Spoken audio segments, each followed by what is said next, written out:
फरमाते हैं कि मैं ना मजदूर लेने गया, बगदाद के चौक में मजदूर बैठे होते थे। तो मेरी उन मजदूरों में से ना एक नौजवान बच्चे पे नजर पड़ी। बड़ा कमजोर सा वजूद था, लेकिन चेहरे पर इबादत का निशान था। माथा बताता था कि नमाज का बड़ा ख्याल रखता है। मैं उसके करीब गया। चेहरे भी बड़ा कुछ बताते हैं ना, चेहरों में भी बड़ी रानाई होती है। फरमाते मैं करीब गया, मैंने उसको कहा बेटे मजदूरी करोगे? तो कहने लगा मजदूरों में बैठा हूँ तो जरूर मजदूरी के लिए ही तो बैठा हूँ। तो मैंने कहा कि चलो फिर। कहने लगा नहीं, मेरी कुछ शर्तें। मैंने कहा बताओ। कहने लगा पहली शर्त यह है कि लोग 4 दिनार दिहाड़ी लेते हैं, मैं 3 दिनार लूँगा। मैंने कहा यार भाई तो बड़ी बेहतरीन है, बाकी भी इस तरह की रख ले। उसने कहा हुजूर दूसरी शर्त यह है कि मैं आपकी मुकम्मल बात मानूंगा, लेकिन जब अजान हो जाएगी फिर आपकी नहीं सुनूंगा।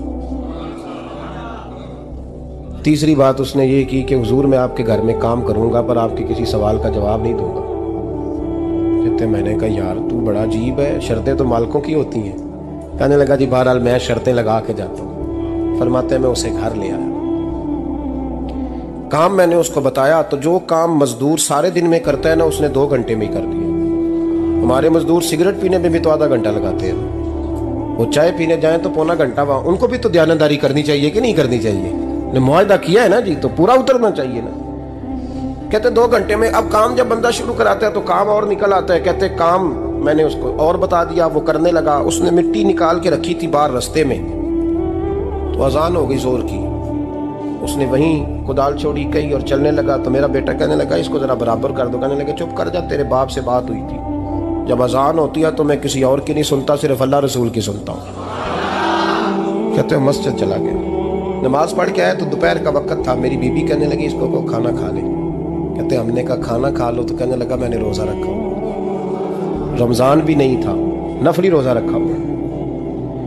फरमाते हैं शाम हुई, मैंने 3 दिनार दिए। तो मैंने कहा तेरा नाम क्या है? कहने लगा मैंने आपसे कहा था मैं किसी सवाल का जवाब नहीं दूंगा। कहते वो चला गया। अगले दिन मैं फिर लेने गया उसे, काम कुछ और निकल आए। तो लोगों ने बताया वो सिर्फ हफ्ते वाले दिन आता है। मैंने कहा क्यों? कहने लगे जी वो कहता है मेरा हफ्ते का खर्चा 3 दिनार है। जब 3 दिनार कमा लेता हूं तो बाकी सारा टाइम अल्लाह रसूल की जिक्र में गुजार दिया करता हूं। फरमाते हैं अजीब। अगले हफ्ते मैं फिर लेने गया।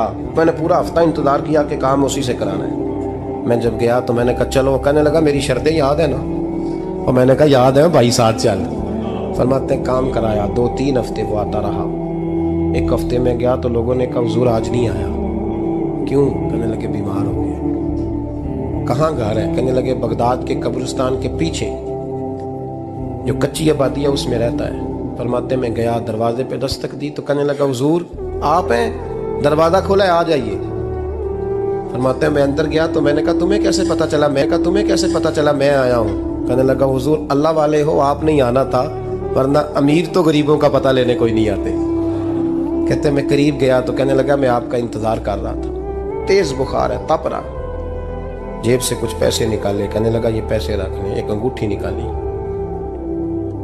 कहने लगा हुजूर आज रात को मेरा इंतकाल हो जाएगा, इन पैसों का कफन खरीद के सुबह जनाजा पढ़ के मुझे दफन कर देना, और जब दफन करो तो ये अंगूठी लेके असर के बाद हारून रशीद के पास जाना।